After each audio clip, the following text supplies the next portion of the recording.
Ang pamilyang kanyang pinangarap, ngayoy kapiling na niya. At ang pamilyang inilihim sa kanya,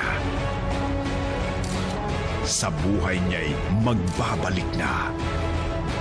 Masusubukan ang kanilang katatagan hanggang saan ang isasakripisyo mo bilang ama. Kakayanin mo bang mamili sa kanila?